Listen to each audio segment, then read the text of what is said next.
Welcome back to the Manager Podcast, the show where we make invisible labor visible, redefine leadership, and explore what it really means to thrive as women in today's world. Today's conversation is one I've been deeply looking forward to because it sits at the intersection of mental health, leadership, parenting, and the future of our culture. I'm joined by Dr. Andrea Mata, Dr. Dre, a clinical psychologist, professor, national speaker, and one of the most compelling voices right now on Gen Z, resilience, and human development. She is also the author of the #2 parenting book.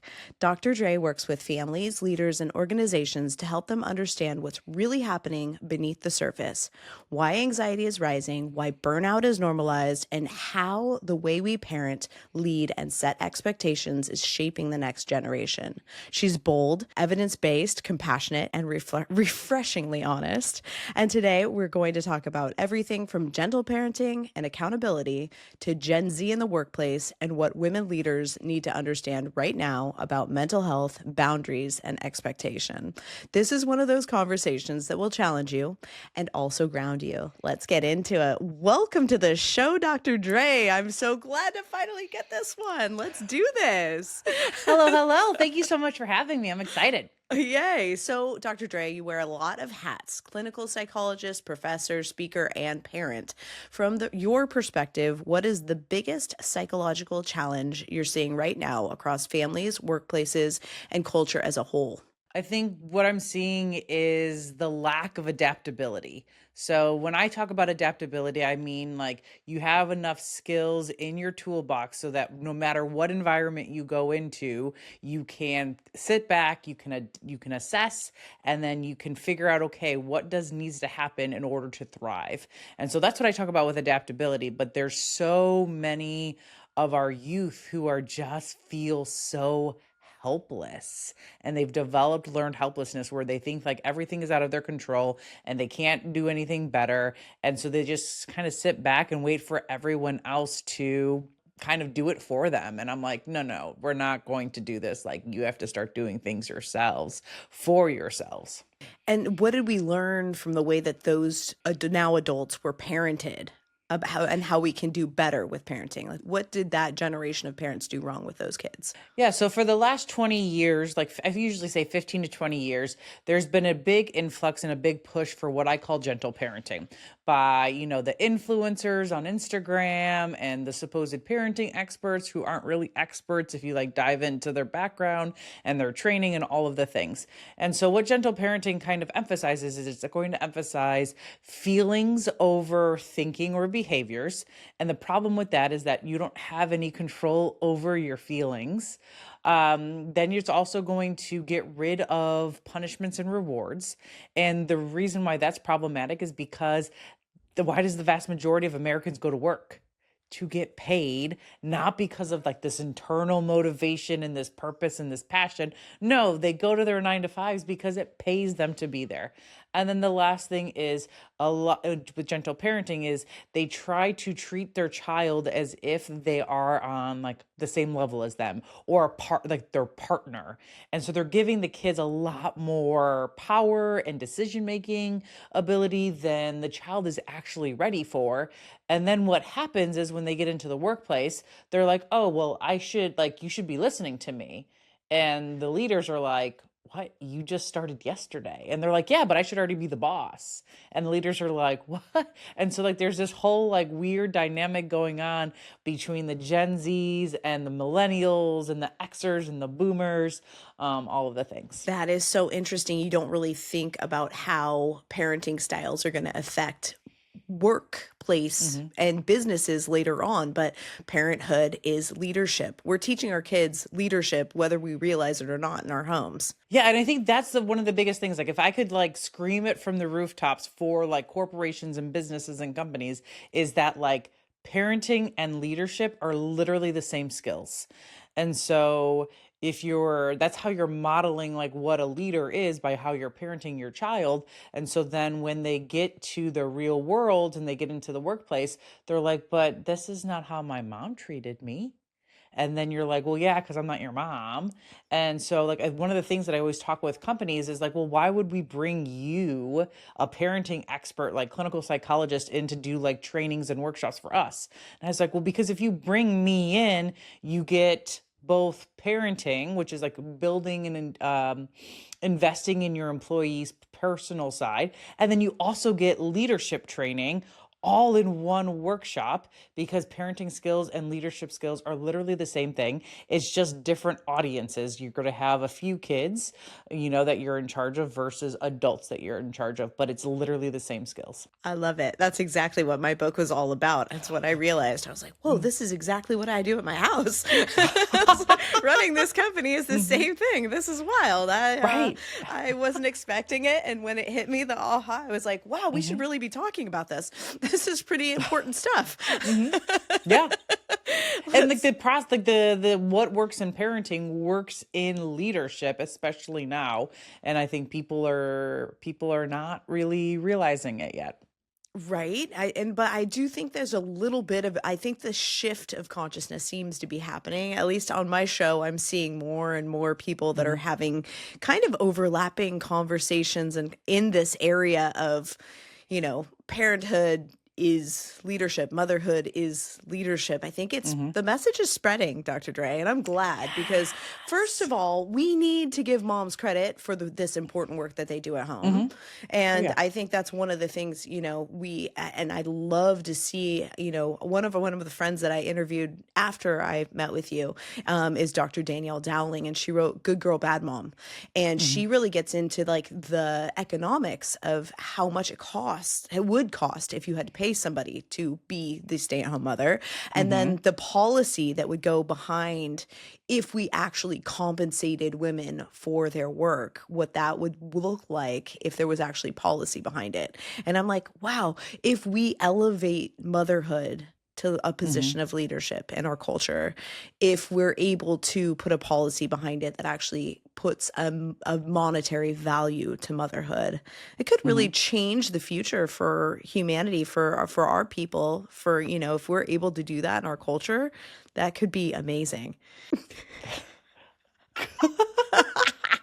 I'm like, are you busted? Busted? No. Are you working? Like, I'm working.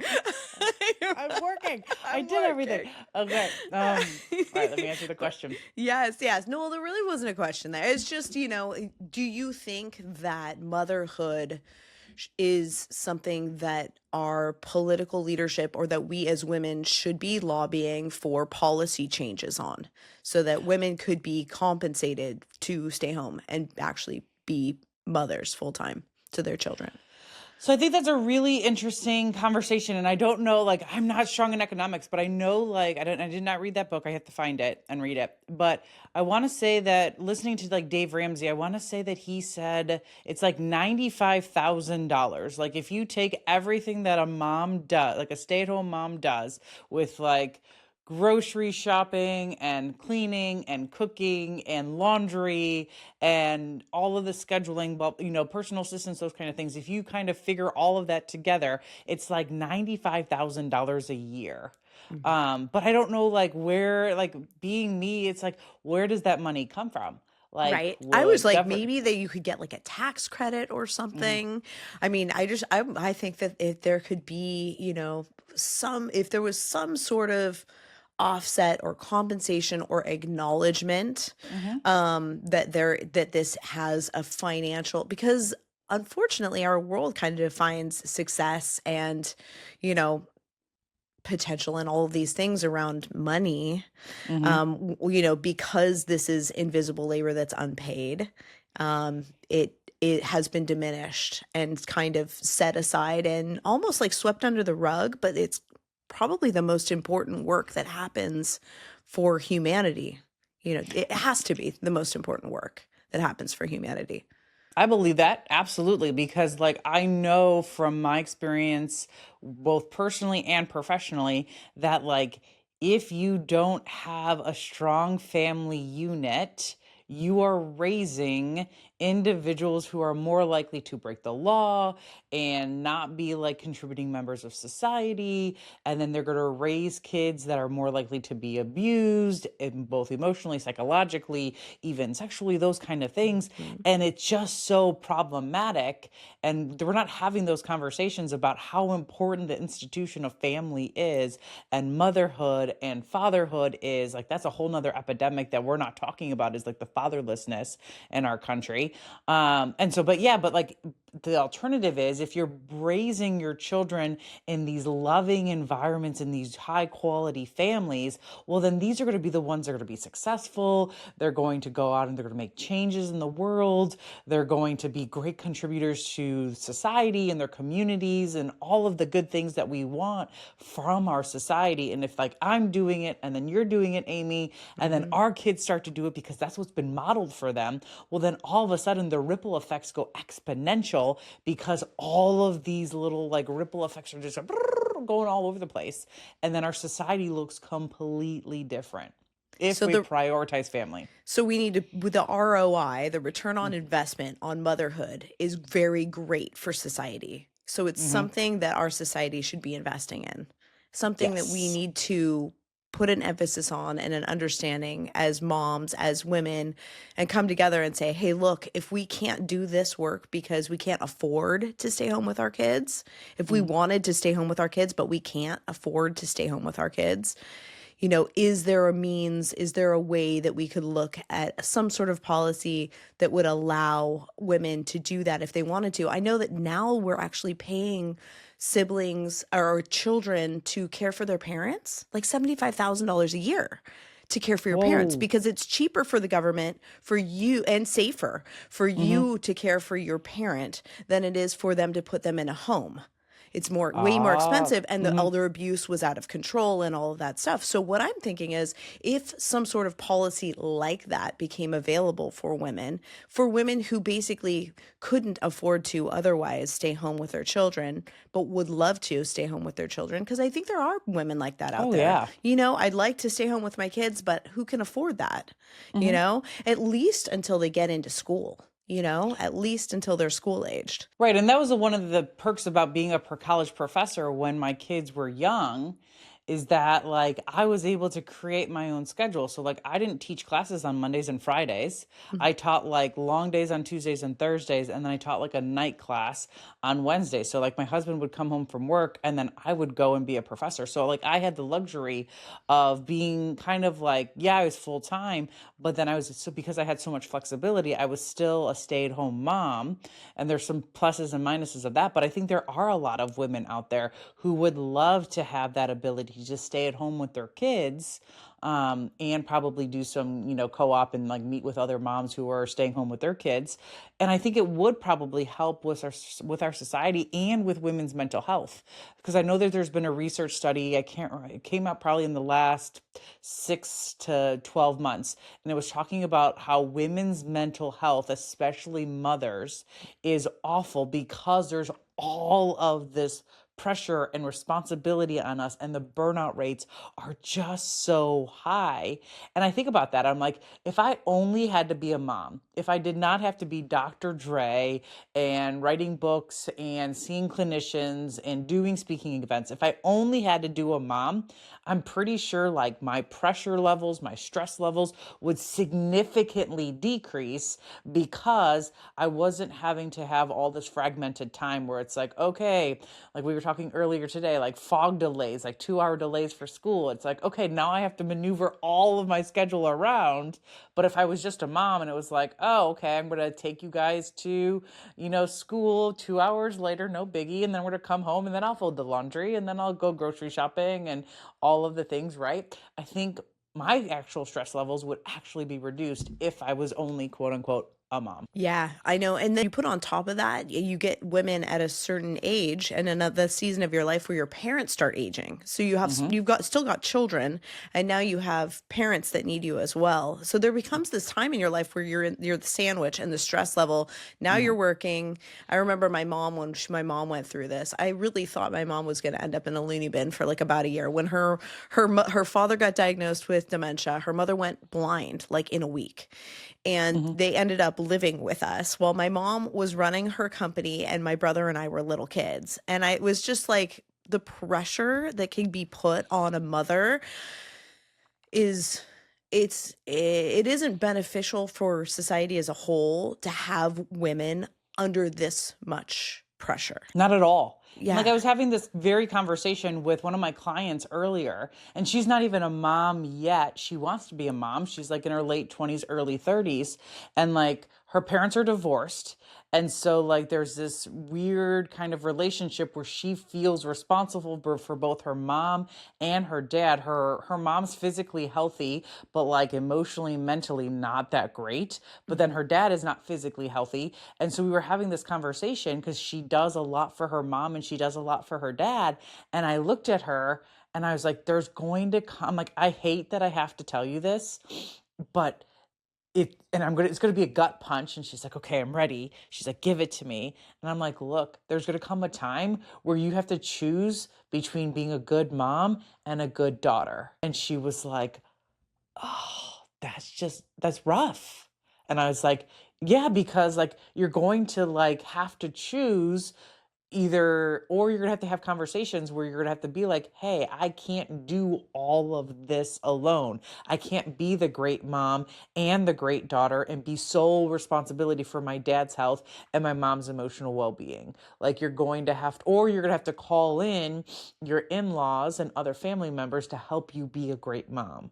And she's like, I'm like, you have a few years because you're not pregnant yet, but this is going to be something that's going to come up probably in the next 5 years for her. Yeah, it's a lot, to be carrying both sides of the coin. And then our generation, I think there was a study that came out that said our generation has had the least amount of help from their parents in child Mhm. rearing as well.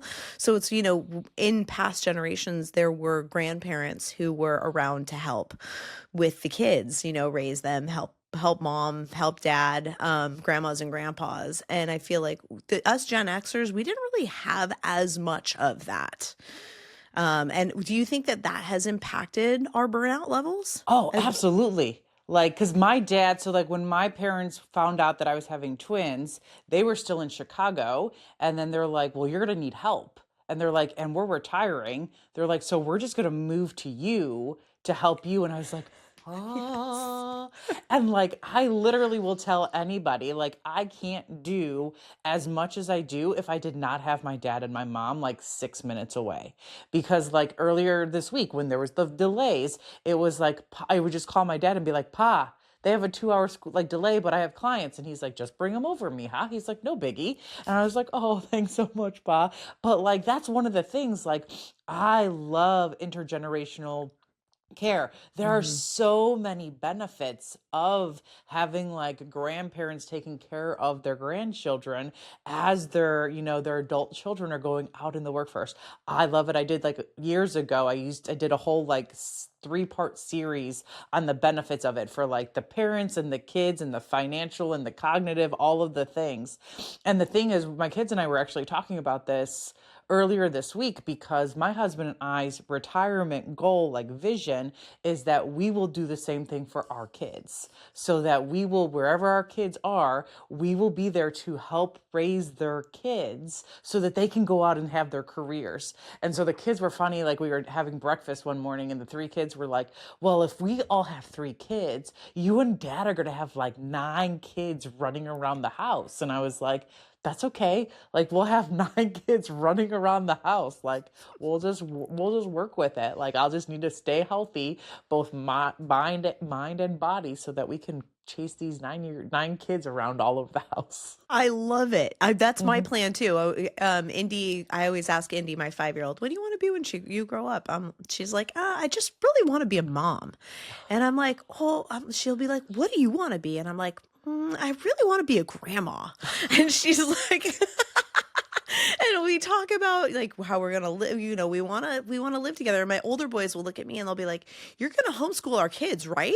And I'm like, "Yeah, for sure. I'm gonna homeschool your kids." Like I'm looking forward to that season of my life, and I'm cultivating the fields Hmm. for the next season of my life. Yeah. So that we can have. I don't want to be a little old lady who lives in my house all by myself. I would be so Yeah. lonely. I have a neighbor like that, and I'd be so lonely. I don't even know what I would do with myself. Right. Like Yeah. go and volunteer, but I'd much rather just be around my kids and like raising their kids and like Yeah. hanging out and like having like 9 kids running around the house sounds amazing. And we were joking because the kids were like, well, all the kids would just be around you, and like dad would be like the grandpa would be like off reading in the corner, and he'd just be like, haha, like all the kids are on you, because that's how it is now. And I was like, that's fine. Like I will play that role.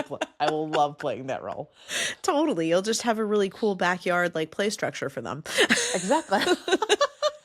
And then I'll fill them up with all the sugar, and then here you go. Here you go. Do the same thing my parents do to me, where it's like TV time, sugar, ice cream. Like literally, as soon as we go to pick up my kids from my parents' house, they run to get like those ices, like those old school, like in like Otter just the Pops? frozen strip. Yeah, yeah, yeah.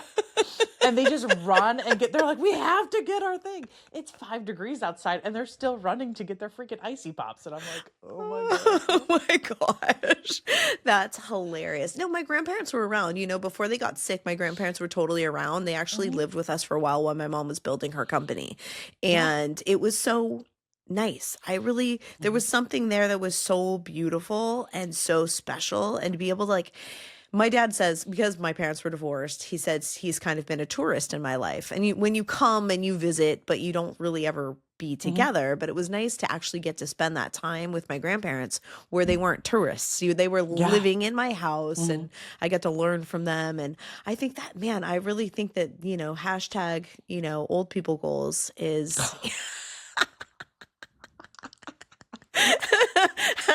hashtag Yeah. grandma goals for Yeah. sure. Just Mhm. being a good grandma, like I can't imagine missing any of it. I just hope Yeah. I want to be in really, really, really good health so that we can grow up Yes. and, be really, really awesome grandmas. Mhm. Exactly. That's my goal. Like, cause I'm doing this protocol right now to like get in healthier, like be healthier. And my son's like, why are you taking all these supplements? And I was like, so that I Mhm. can, and that's what spawned the whole conversation. I Yeah. was like, because I want to be healthy so Yeah. that I can take care of your kids. And he Mhm. was like, oh, and then this is how we had this whole conversation over breakfast. That is the cutest. Yeah, my kids see me Mhm. doing it too, and it's the same thing. I'm like, well, I was quite old when I had Indy. I was 40 when I Mhm. had her. So I'm like, Yeah. I need to, I'm gonna need to really take good care of myself. And she Yeah. can't wait forever to have kids either because I won't be around forever. Right, right, right, right, It's right. like, I'm She like, needs to be like 30 is about where like yeah, it's I'm like 25 maybe. We might have to push it up just a little because mommy was pretty old. Sorry. So your you book. gotta be the one. Yeah, yeah. Yeah, we got to get into your book. Your Yeah. book is called The Number Two Parenting Book. So Mhm. I know, but will you please tell the girls how you came up with the name for this book? So the whole premise of the book is practical parenting tips in the time that it takes you to poop. A mom poop, not a dad poop, because those are very different times. Except if you're these 2 ladies in Lima, Ohio, who apparently take longer to poop than their husbands. And I was like, let me know what your secrets are, because I think you are the only 2 women in the universe who take longer than their husbands. And they're like, yeah. That is hilarious. That is Mhm. absolutely no. And mom poop is, yeah, it's a mystical, magical, quick thing. Yeah, like under 5 minutes. I was actually talking with someone. We did a women's group earlier this week at my office, and they were like, well, and I was like, well, I did all this research for pooping. And they're like, what? And I'm like, yeah, like to write the book, I did research on pooping, and it should take you about a minute to poop. It should take you no longer than 5 minutes to poop. If it's taking you longer than 5 minutes, like there's something going on down there that you need to like look into. You probably need a squatty potty or something like that, or more fiber in your life. But they're like, what, 5 minutes? And I was like, Yeah. Yeah. I'm like, moms aren't on the toilet for longer than 5 minutes. Like everyone's going and grabbing them and being like, I need you. I need this. Yeah, if you even get to poop alone, right? Right. That's very true. Well, that was the thing. Like when we were talking about it, and like my illustrator, Adam, he was like, because we were talking about like, we were trying to think of like the subtitle. So we had the #2 parenting book, but then we needed the subtitle. And he was like, well, why don't you call it like the porcelain panic room? And I was like, well, that's pretty funny. I'm like, that's just too much explaining. Yeah, totally. No, that is it's very funny. So you've been very candid about parenting styles, especially Yes. gentle parenting. Where do you think the intention was right and where did it go sideways? So I think what happened was, so a lot of like Gen Xers and elder millennials were raised with like more militant parenting style. So like my way or the highway. We don't care about feelings. It's like the whole like, if you're crying, I'm going to give you something to cry about, all of that, right? And so a lot of like Gen Xers and millennials were like, we don't want to parent that way. And so what they did was they swung all the way to the other side of this pendulum. And then that's how we got gentle parenting, where they're like, we're going to validate their feelings. We're going to focus on their feelings. We're going to know that they're loved and they're heard and they're understood and they're seen, which is all great. But then what happened was they completely reduced the expectations and the behavioral expectations of their kids. And now it's just a madhouse, especially in schools. Kids aren't listening to their parents. You hear parents, I mean, I hear it because I'm in tune with it, but you hear like the no thank you parents, where like they're out and about and their kids are doing something that they're not supposed to be doing. And it's being like, hey, don't do that. The parents are like, no, thank you. And I'm like, your kid is just going to do it over again. And that's what happens all of the time. Like I'll see it in my office where the parents are like, the kid's doing something and the parents will be like, no, thank you. And I'm like, oh my God, it doesn't work. It doesn't work. Like you have to tell them, like, these are the expectations. This is what I want you to be doing. Don't do that, and then move on. And it doesn't have to be like what happened was by us going here and then swinging all the way to here, we totally missed this beautiful middle ground called authoritative parenting. I say high expectations within the context of the warm and fuzzies, and that leads to the best developmental outcomes.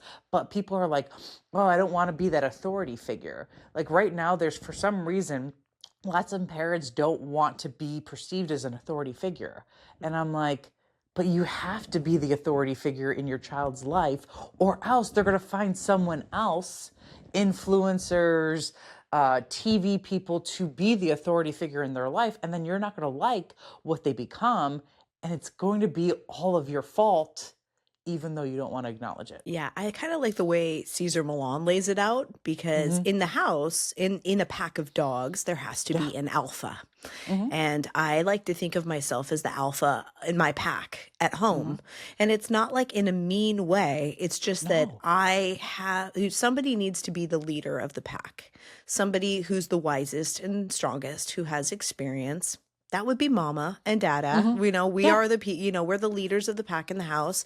And I always tell, it's cute because my 5-year-old, I'll be like, sweetheart, you don't need to be the leader right now. You don't need to be the boss right now. And she'll be like, but I want to be the boss. And I'm like, and you will be the boss when you grow up. I promise. I'm like, but right now, mommy is the boss of the house because she knows what is best for you. And she loves you and she's going to take care of you and you're going to be okay. I'm going to make sure you're okay. Don't worry. I got you. And I think that it's that almost, that because I was the way that I was parented was, it was kind of like heavy, heavy, heavy, and then gone. And then heavy, heavy, heavy, and then gone. So I had really inconsistent parenting growing up. Very inconsistent, just based on, my mom being a single mom. Sometimes she had time and sometimes she was extremely busy.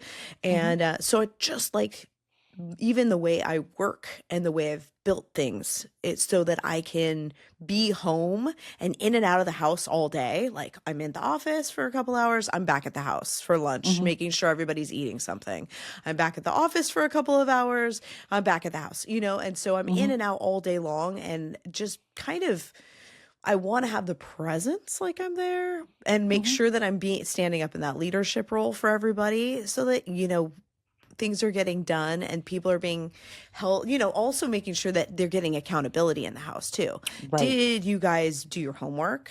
Hmm. Did you make your beds? Did you clean your Hmm. rooms? If I'm not there, the accountability portion of their life kind of it goes Hmm. away.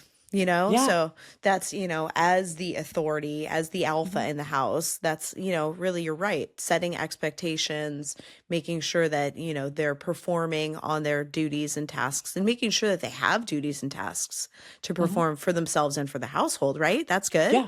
Yeah. Yeah. Chores are awesome. Yeah. Like we want chores. We want our kids to be doing chores as early as possible. We want them to be doing like hygiene is a huge thing because I have like how old is he? He's like 12 right now. So I have a client that's 12 and he does not take a shower. He does not wear deodorant. He does not change his clothes. Like he wears the same clothes like on multiple days, like sweatshirts and t-shirts and all of the things. And like his parents were like, well, how are we supposed to like make him do this? And I was like, well, in all honesty, you should have been doing it when they were younger. But now, like, it's just a matter of now it's so much harder because they're older and like, just, it's so much easier, folks, if you just start requiring these expectations earlier on. So, like, right now, I remember I have my third graders, they're twins, and they're wearing deodorant. I'm like, okay, everyone's getting deodorant, and y'all are putting on deodorant on a daily basis. You brush your teeth in the morning, and then you put on deodorant because I don't want to have the stinky kids. That is hilarious. Like, we're just going to start this now. Yeah. But toothbrushing is one of those things too. Mm-hmm. Like, I had one, well, actually, I've had two of the pack that were just hated brushing their teeth. And I'm Mm-hmm. so grateful that they both grew out of it after braces. But Yeah. oh my gosh, what a battle. Yeah. What a battle. Yeah, hygiene. So it's, Mm-hmm. I love the story that you told in your book about your girls and when you started rewarding them for Mm-hmm. getting dressed. Can you tell Yeah. that story? Yeah. So it's my oldest daughter, the girl twin. And so I was like, okay, look, guys, because I wanted them to be independent. I want to say that the twins were 4 and my youngest was 2. And so I was like, look, I want you guys to start getting your dressing yourselves independently because like I see way too many like 8 and 9-year olds who like their parents have to help them get their clothes on. And I'm like, no, this is just too much. So like at 2 and 4, I was like, look, we're going to start working on getting you guys independent when it comes to dressing. I was like, so every single article of clothing that you put on all by yourselves, I will give you one M&M. Yeah. So then all of a sudden, my oldest daughter, my girl twin, comes out. She's got 2 pairs of socks on. She's got on like sweatpants on top or like shorts on top of her sweatpants. She has like a long sleeve shirt and like a tank top. She has like 2 pairs of underwear on. And she looks at me and goes, 1, 2, 3, 4, 5, 6, 7, 8, 9. 9 M&Ms, please. And I was like, damn it, she won. And Too smart. so she's too smart. So I looked at her and I was like, okay, baby girl, I love that you put on all of these clothes all by yourself. So I will give you the 9 M&Ms today. But for moving forward, we're only going to get M&Ms for like appropriate amounts of clothing. So like 1 pair of socks, 1 pair of underwear, 1 thing on our bottom, like our bottom, and 1 thing on our top. And she's like, okay, mama. She's like, but 9 M&Ms. Clever kids, man. They're too Yeah, clever. They they are. are. They outsmart us too often. Oh my Especially with gosh. technology. That's why, like, that's another thing that we need to be doing earlier on is kind of setting what our values are when it comes to technology. Because if we're Yes. not, they're always going to be faster and smarter when it comes to technology to any of their parents. Yeah. What do you think? What do you think some good rules for like technology are for parents out there? So I always go by so there's a great book out there, The Anxious Generation by Dr. John Haidt. And his recommendations are for technology is, let's see, what are they? No smartphone before high school, no social media until age 16. I think those are the two big ones, because then he's like free play and those kind of things. But yeah, like I think if you can avoid giving your kids tablets and phones for as long as possible, that's what you want to do. Like earlier today, my youngest she was sitting in my lap, and she was like, she was like, can I put this microphone on my wish list? Because we have like just a running birthday list, right, for her and for all the kids. And I'm like, yeah, and we can put it on. She's like, yeah, so I can put that on there, but you won't let me put a phone on there. I was like, definitely not. I'm like, you're 7. She's like, and I can't put a tablet on there either. And I was like, nope. And she's like, and not a computer. And I'm like, no. And she's like, okay. She's like, but I have a computer at school. And I was like, that's fine. You have a computer at school. But like the later that you can delay the technology, I think it's better for like social interaction and social skills, and them not being addicted to, technology. Yeah, it is. It's my daughter and I are often my 5-year-old and I talk about this. We talk about everything, but we were talking about how, technology gives you a dopamine hit. Like Hmm. if you watch, I was reading, if you Yeah. watch a sunset on your phone, you get dopamine. But if you watch Hmm. a sunset in real life, you get dopamine and serotonin, and it also ignites some cannabinoids in your brain too. Hmm. So you're getting all more holistic, whole brain experience Hmm. from the real sunset. But the dopamine is just so addictive. It is. So And it's so addictive. quick. Like if you're on social media and people are like, and it's like, oh, okay, dopamine, dopamine, dopamine, dopamine. And then what's happening is like we're so used to getting dopamine hits all of the time that when we're not getting dopamine hits, we're like, we need more. And we become addicted to it. And then that doesn't bode well for our mental health. Exactly. Yeah. Even my 5-year-old's like, I want my phone. And I'm like, you're gonna get addicted to dopamine. You're like, no, you're going to get addicted. You gotta talk the science behind it. That's how my mother raised Yeah. me. She's a scientist, so we Yeah. always talk the science behind everything. So even when Yeah. I was a little itty bitty kid, it was the science of everything. Mhm. But so many of our listeners are mothers and executives, like my mother Mhm. was. Yeah. How do we parent kids who can tolerate discomfort without becoming harsh or disconnected? So I think one of the things is I always preach the high expectations within the context of the warm and fuzzies. And so I think acknowledging that your child is having discomfort and like, okay, yes, I validate you. I see that you're having discomfort, and we're going to move through this discomfort, and we're still having these expectations of you. So I know one of my kids, what happened? They got really, there was like a, like your kids are homeschooled, so you don't know. They have like the heart association, and they do like this jump rope competition. And like one of my kids came home and they're like, I was the worst jumper in my class. And I was like, okay. I'm like, what feeling is that? And they were like, disappointment. And I'm like, okay, so disappointment, like you felt disappointed. Got it. I'm like, okay, now let's move through that and let's start thinking like, how are we to problem solve this? I'm like, what are the solutions to this problem? I'm like, knowing that you're disappointed. Okay, like, are you willing to, one possibility is like, if you really care about this, can you commit to practicing jump roping 5 minutes, like 3 times a week? And they're like, okay, so I'm like, so that's one option. Like a second option is you can, like, you don't care about jump roping, like that's not your thing, like running is your thing. So like you could just like use the coping skill, like the coping thought of like, it doesn't matter to me. Or a third option could be like maybe you practice, just jumping in general. And they were like, okay. And so they sat back and they thought about it. And then they're like, I don't really care about jump rope. And I'm like, awesome. So if you're not willing to put in the work to get better at jump rope, well, then let's just move through it and be like, okay, I'm not really good at jump rope. That's okay. And I'm not willing to put in the time. Okay. So I'm going to be the worst in my class, but I'm going to kind of dedicate my time to other things. And so I think it's acknowledging, it's validating the emotion, that discomfort, but then also helping them work through it and coming up with possible solutions.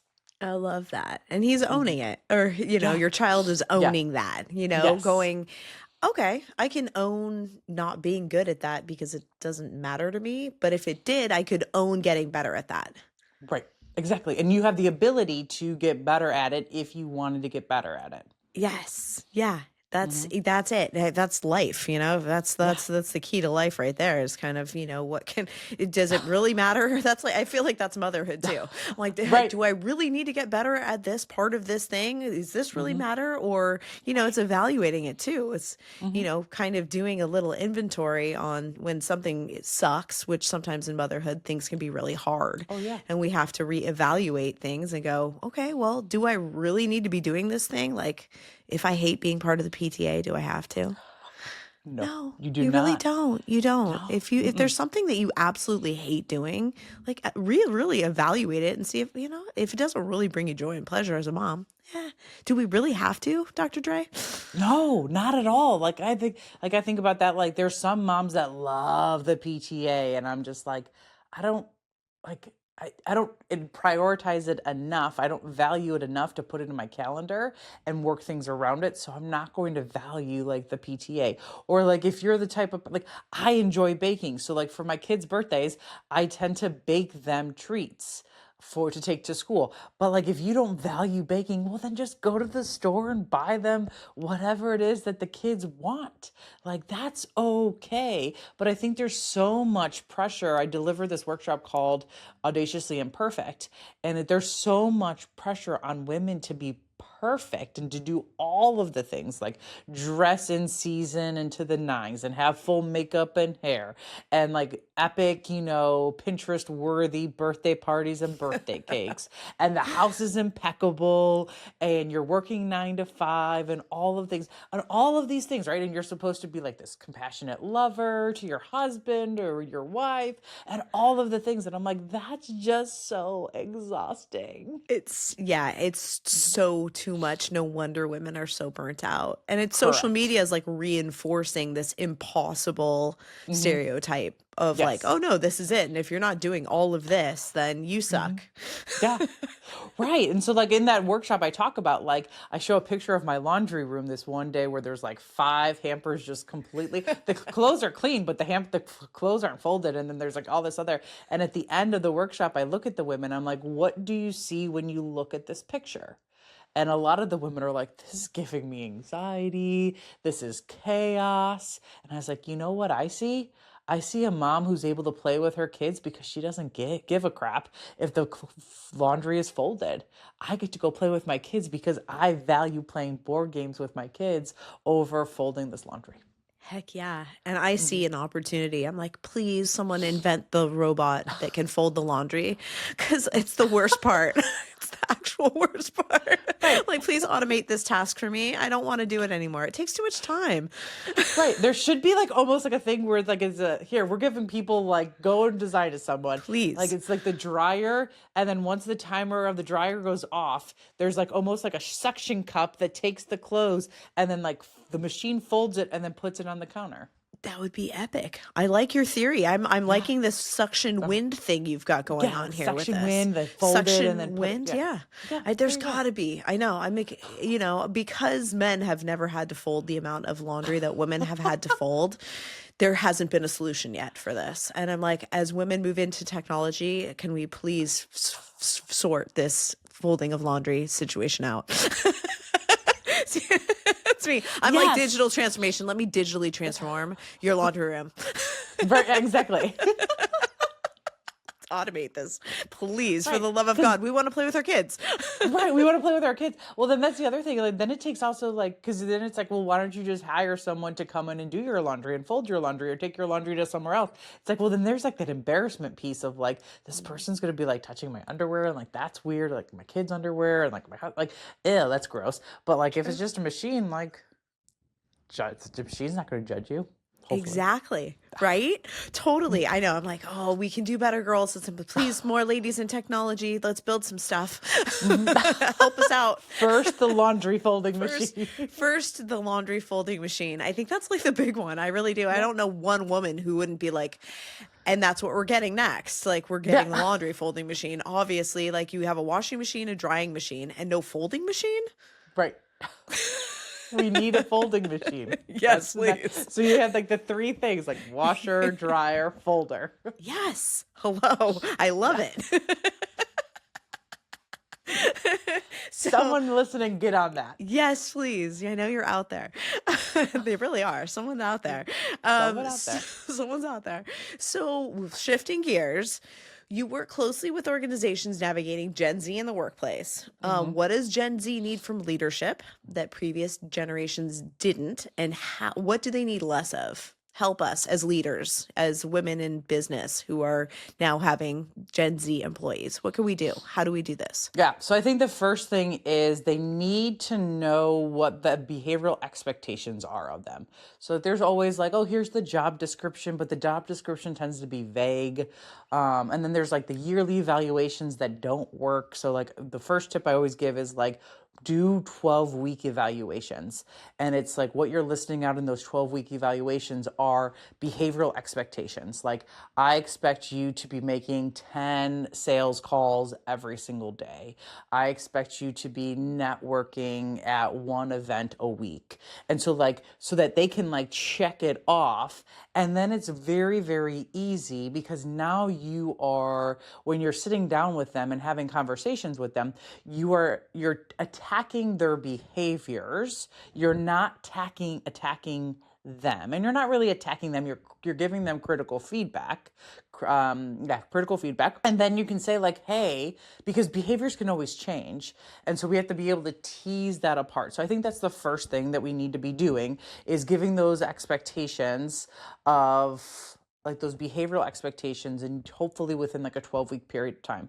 I think the one thing that we need to be getting rid of is just like throwing our hands up in the air and being like, oh, that younger generation, those Gen Zers, they don't, back in our day, like that's not going to be helpful. And so before we were talking about, parenting skills and leadership skills are the same skills.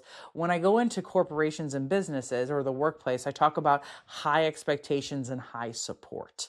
And so if you can give them high expectations, those are behavioral expectations, and also that high support, that's where you're going to kind of really cultivate an environment where they're going to thrive and you're going to be less stressed out, because you're pouring into an employee who's actually going to become adaptable instead of having to fire them and then you having to do all the work to rehire them.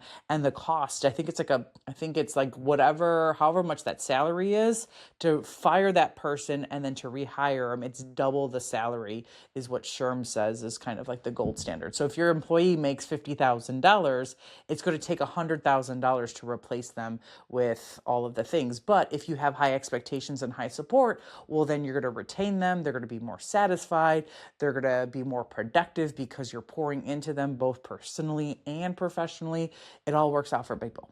Nice. So the return on investment for us to have these kinds of high expectations and then also to give them the support that they need there's a good return on our investment. Like we need to see this as a business decision that we can we can make these kinds of shifts and changes and adapt our employee model so that we can retain employees, happy employees, because people are getting young, more young people are coming in and older people are leaving, so we have to make these adjustments as leadership so that we can not cost our businesses a bunch of money and continually be hiring. Well, yeah, because like I have a friend who she's like the senior graphic designer at a company, and there was like an employee who was like her best designer, but like two of the Gen Z employees didn't like what the best designer would say sometimes.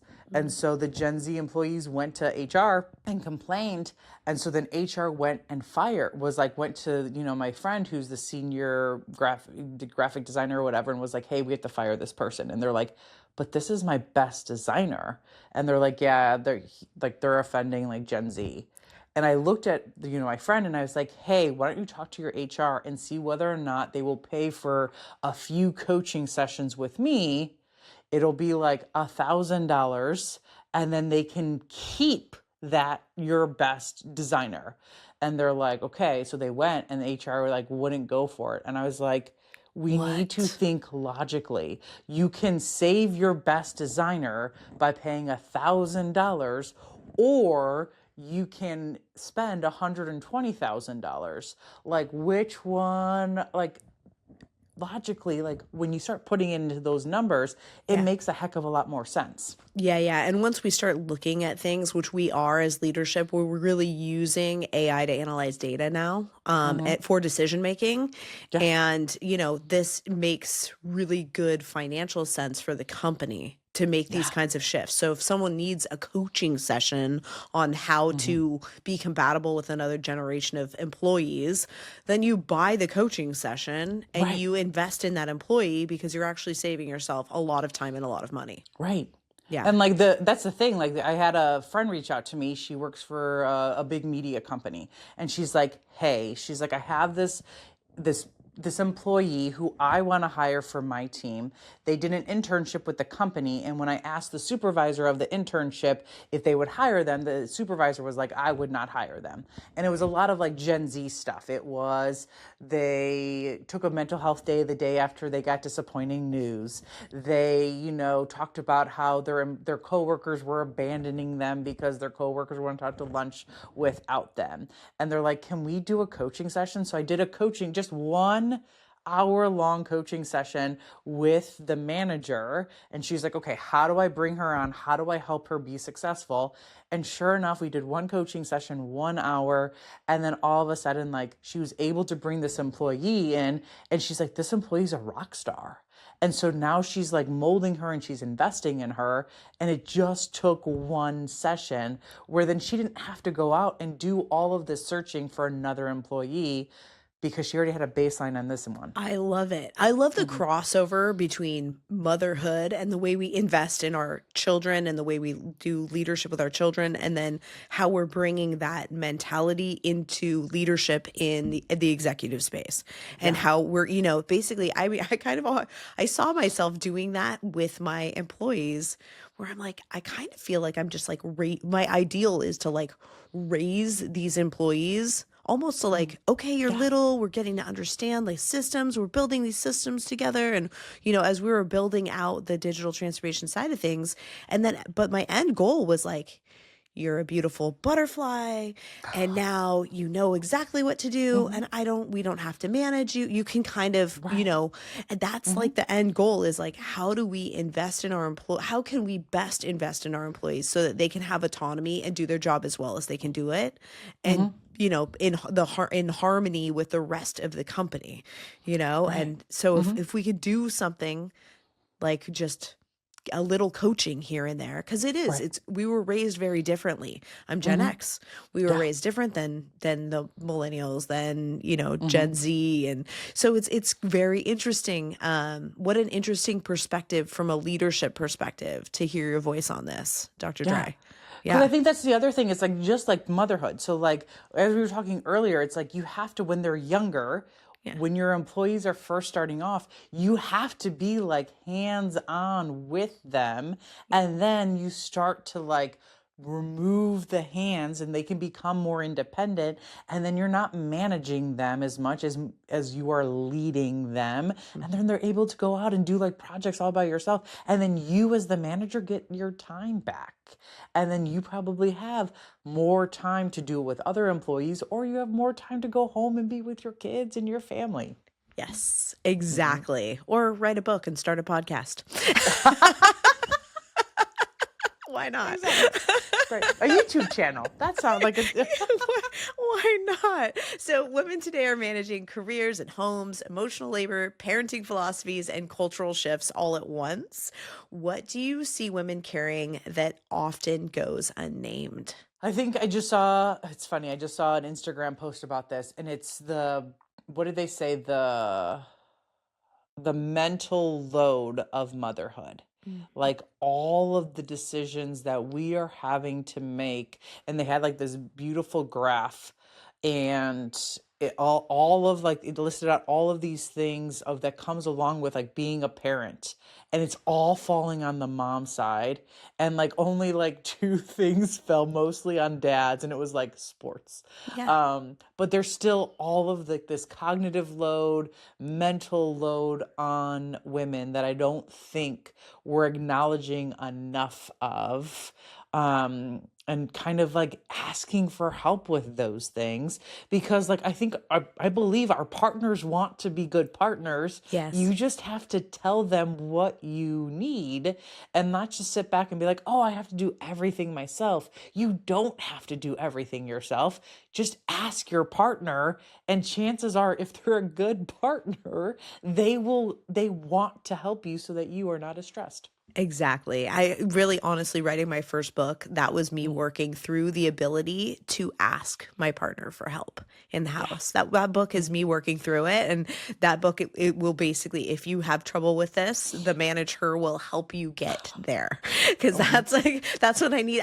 Didn't feel like I almost felt like I didn't have the right to ask for Mm. help, which is Right. so like good girl Mhm. conditioning and all that, weirdness, Yeah. that all of that cultural conditioning. And there are partners, which means Hmm. there's this equality in partnership, Right. and since women are working and men are working and everybody's working, it's like, well, the house is also a job. The kids are Yeah. also a job.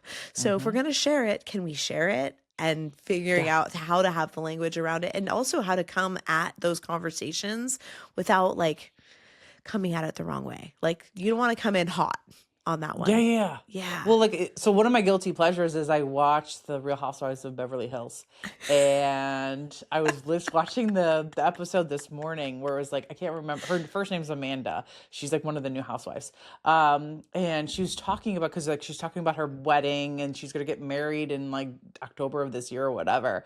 And she just kept talking, and it was like, oh, being like me, I was like, that marriage is not going to last a really long time, because all she kept saying was like, oh, well, like I make in a month what he makes all year. And I was like, whoa. And like really diminishing like her like partner. And I was like, that, like we want them to be a partner. We need to bring them in so that it's a partnership. It's never Yes. 50-50, or it's rarely 50-50, but we want to have a partnership, because that's also what we want to be modeling for our kids, Yeah. so that they have good relationships later on. Yeah, totally. And lifting each other up, not putting each Mhm. other down. Correct. Yeah. Yeah. Yeah, and it's hard. And you do go from I to we when you get Mm-hmm. married, you Mm-hmm. really do. And it's, fine. That was tricky for me in my first marriage. It was really hard. Mm. That was Yeah. I was a little young. Magic age for marriage is 25. I was, but I was still a little Oh. young. But I just didn't have the good modeling. You have the good parents that are like married and stuff, right? Yeah. So I didn't Yes, yes. have that. Mm-hmm. Definitely been on my own exploratory, what is relationships supposed to be mission for Yeah. this lifetime. Mm-hmm. But I'm getting there. There you go. Yeah, like that's the thing that people aren't talking about, is like how I always like I will post this occasionally. It's like, how do you want your child to be treated by their partner? If whatever that is, that's how you should be treating your partner, because your partnership, your romantic relationship, your marriage is the cornerstone, is the foundation of what they think romantic relationships are. Yeah, totally. It's like I do feel that responsibility in such a huge way, being, Hmm. the homeschool Yeah. mom, and like I'm like I know that like they're literally learning from us everything we do in this house. They're watching Yeah. everything we do, all the way we interact with each other, the way we communicate, Hmm. are we being polite? What's your tone like? All Hmm. of these things are like you're creating this culture of love that then your Yes. kids are going to move forward with a very similar culture of love. I mean, if Hmm. you're modeling it, I think for me it was so hard because I didn't have it. My dad left when I was 6, and I Hmm. didn't have a lot of that. I really didn't know what a relationship was supposed to look like, and Right. had to waste a lot of my adult life trying to figure that out. And so it's, Hmm. as parents, if we could stay married to model for Hmm. our children, and Yeah. if we can stay healthy in our marriages so that we can model healthy relationships, there's a lot of return on investment for the next generation in these Hmm. things. Yeah. Yes, Yeah. absolutely. Yeah. Because I think like how they see us and how they're actually attached to us, like their attachment style is the foundation for how they do all relationships in the future. And so like their bosses, their coworkers, their friends, their partners, their kids, like it's such a huge thing.